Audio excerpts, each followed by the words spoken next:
So this week made me do an actual double take. First, there's a Roman basilica uncovered in Italy, like a real ancient building. Then the world's oldest handprints turn up in a cave in Indonesia. And to top it off, a shipwreck resurfaces on the Jersey shore. All of that in just a few days. Is that just weird timing, or is there something else at play here? You're listening to Spiral Emanations, where we look for what's hiding in plain sight. Those invisible threads and connections that make the world's weirdest headlines a little less random and a little more connected. If this is your first time tuning in, I'm Sky Gracely here in Los Angeles. The Grammys are completely taking over the city. Music, celebrities, parties literally everywhere. The energy is wild, even if it's just me overhearing things at every coffee shop. But that's LA. Reese, how's your week been across the pond? I bet London's got a whole different kind of chaos going on. It really does. I'm Reese Barrows in London, where the ongoing train strikes have basically turned my commute into a walking tour of random neighborhoods.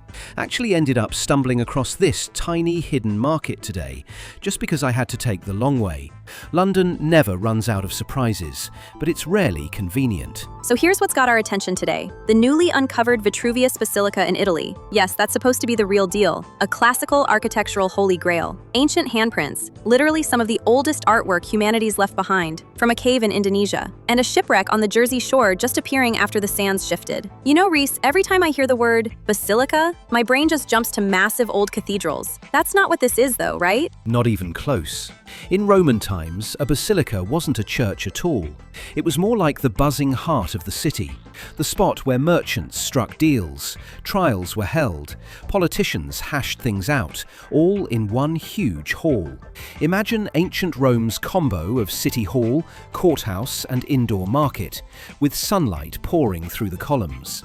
The early Christians just borrowed the grand design later, which is why the word sticks around on churches today. That's actually way cooler than I pictured. Still, it really feels like every time places like that are rediscovered, something strange follows. Maybe I'm just imagining it, but does it ever seem like uncovering the past actually sets off a ripple effect? It's odd, isn't it? When these long-lost things come to light, there always seem to be strange side effects. Little aftershocks, odd warnings, stuff you wouldn't expect. Maybe all these stories are part of something bigger, and we're just starting to notice how it all lines up. So if things feel off this week, or you find yourself spotting strange patterns or weird timing, you are absolutely not the only one. Yeah, you're right. This week almost feels choreographed. Everywhere you look, long-buried mysteries are just kind of reappearing, like the past is putting on a show. Seriously, did you see the news from Italy? They finally uncovered the Vitruvius Basilica. That's the one historians have been searching for, what, centuries? Okay, I've heard the name, but remind me, who was Vitruvius again, and why is everyone so hyped about this basilica coming to light now? He's basically the original Roman architect, right? Wrote De Architectura, which sort of defined how everything from temples to aqueducts got built.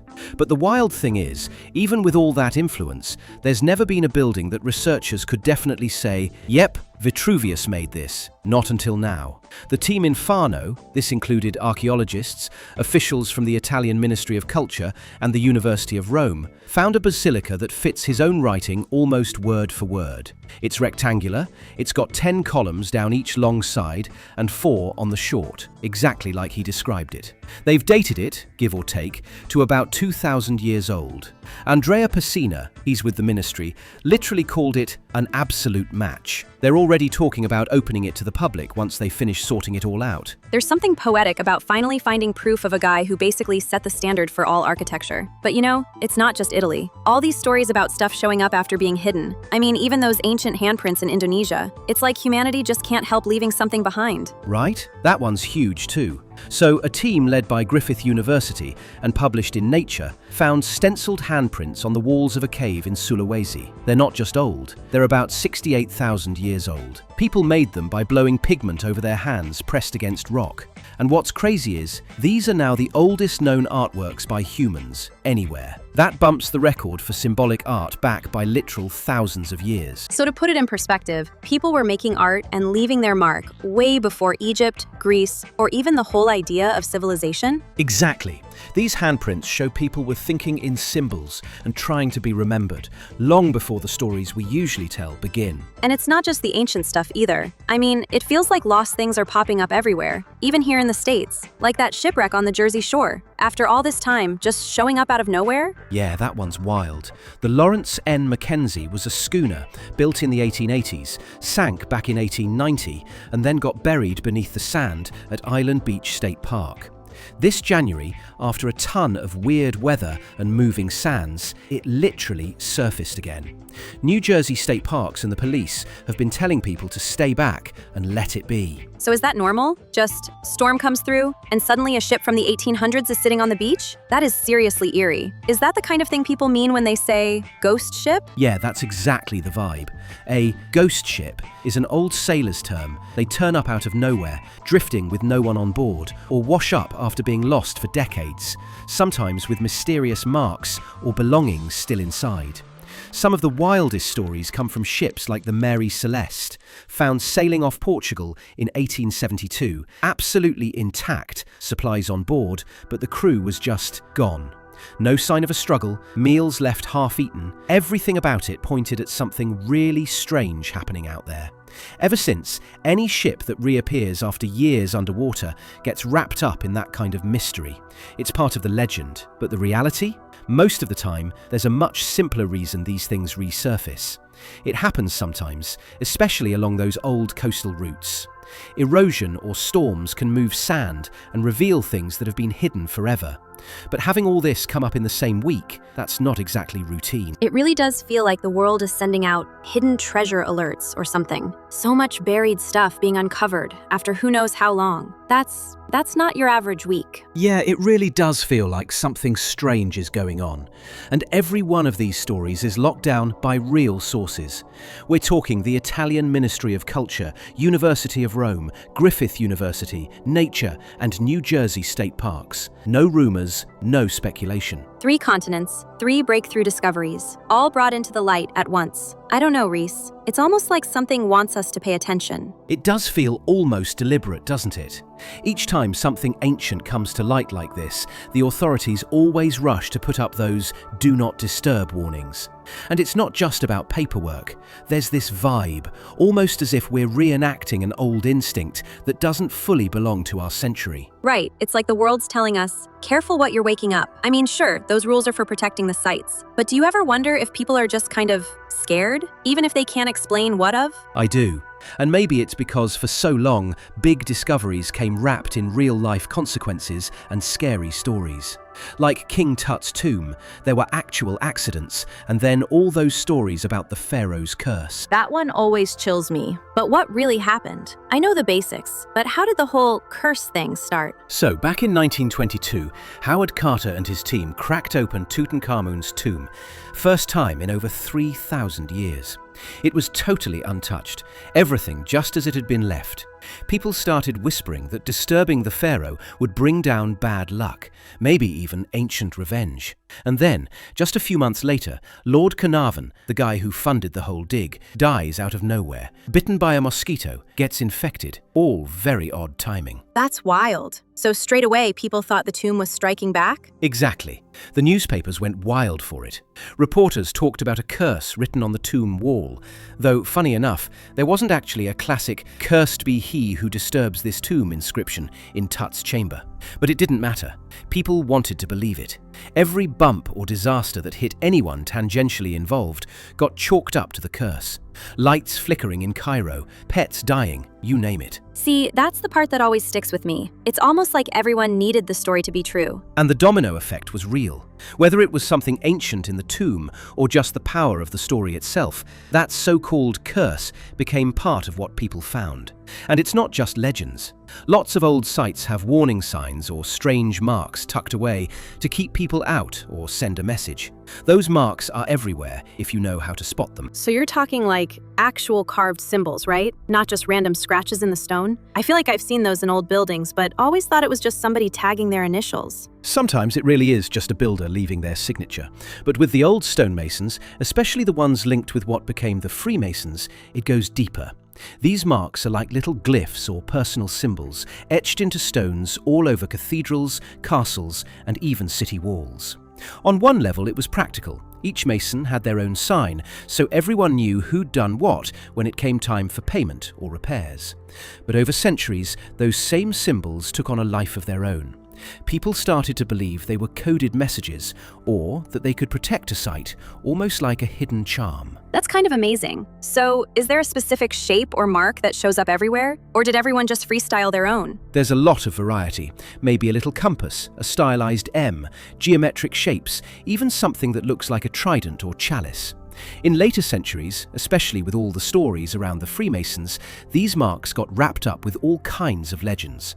That only insiders could read the real secrets, or that certain stones carried protective spells. And some of the wildest myths about these hidden codes always seem to spiral back to places like Solomon's Temple. No wonder it's at the heart of so many mystery stories. I always hear about Solomon's Temple and stories about lost treasures and secrets. But what makes that place so special in all these myths? Why does it keep popping up in ancient mystery stories? For thousands of years, Solomon's Temple has been this legendary touchstone for everything hidden and powerful.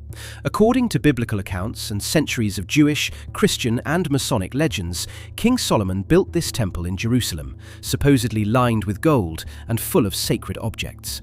When it was destroyed, people claimed its true secrets vanished, like the Ark of the Covenant, the golden chest said to hold the 10 Commandments, mysterious scrolls, even hidden rooms so cleverly built nobody could find them unless they knew the codes.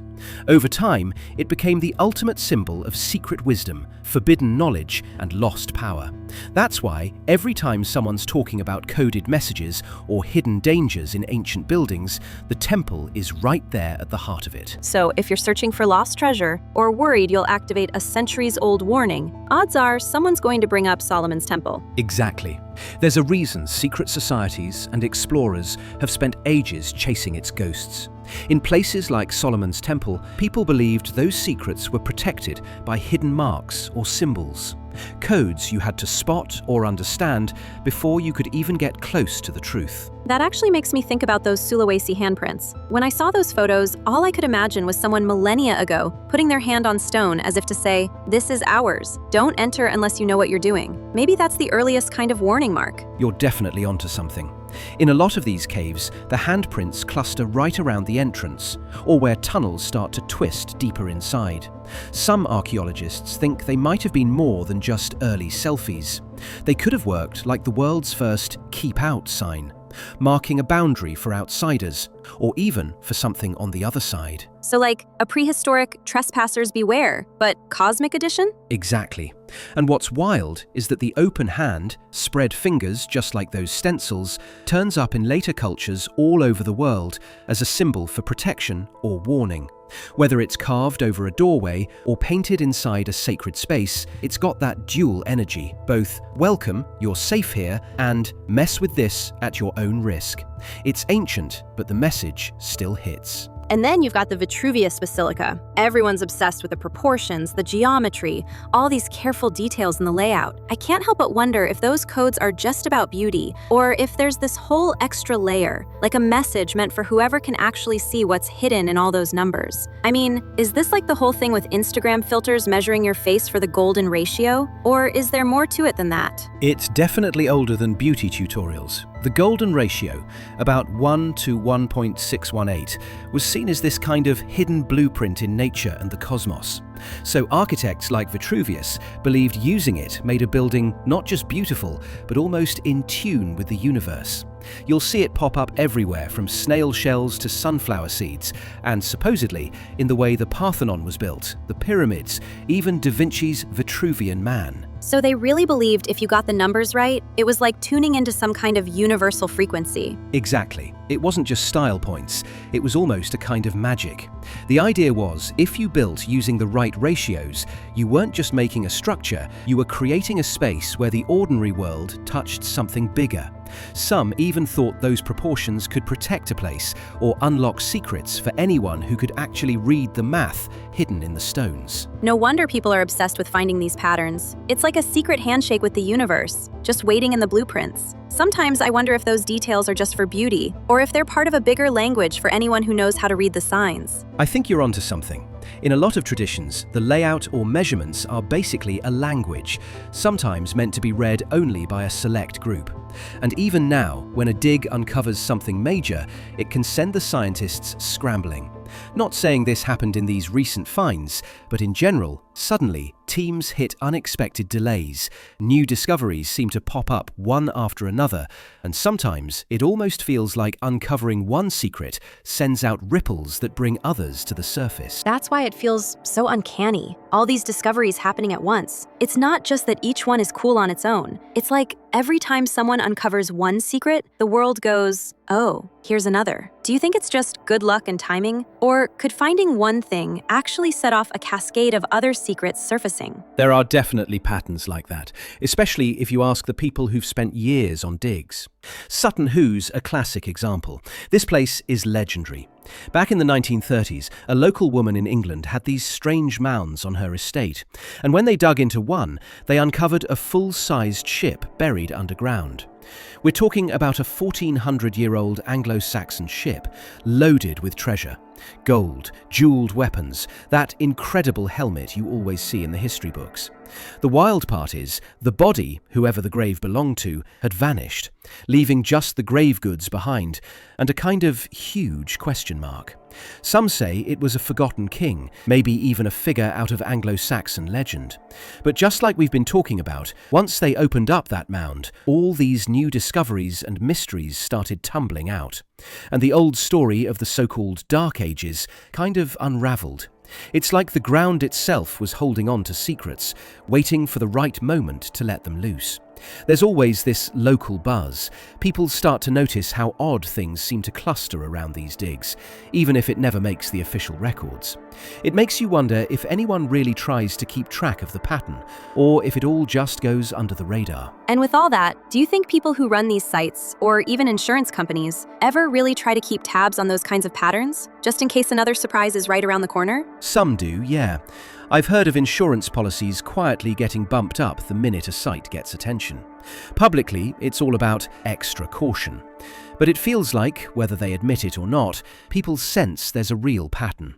Or at least enough coincidences to want a bit of extra coverage. It almost feels like we're still living by old rules. Like these warnings and all the official red tape are echoes from some earlier system meant to shape what happens when secrets get disturbed. Yeah, maybe all these sites, basilicas, caves, old wrecks, are part of a bigger web we just haven't mapped out yet.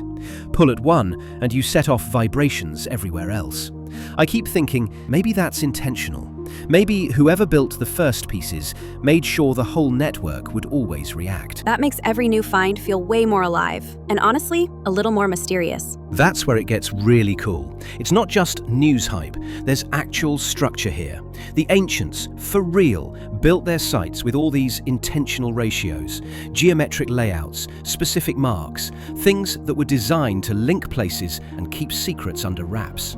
You see it in Vitruvius's writings, in the legends of Solomon's temple. It wasn't just about making things look impressive, it was about building a kind of interlocking system. Like every time an old site gets opened up, it's not just dust and history, it's almost like tripping a wire. So something shifts in the network, and new clues start popping up, even if nobody knows where to look for them. Yes, exactly.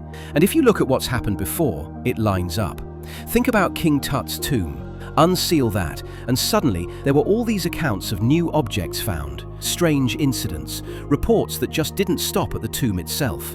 Once you open a keystone, it echoes outwards, whether people expect it or not. So maybe the curse idea isn't really about bad luck or supernatural revenge. It's this built-in feedback system, right? Where every secret that comes to light stirs up more mysteries, almost by design, so that the chase never actually ends. That's it.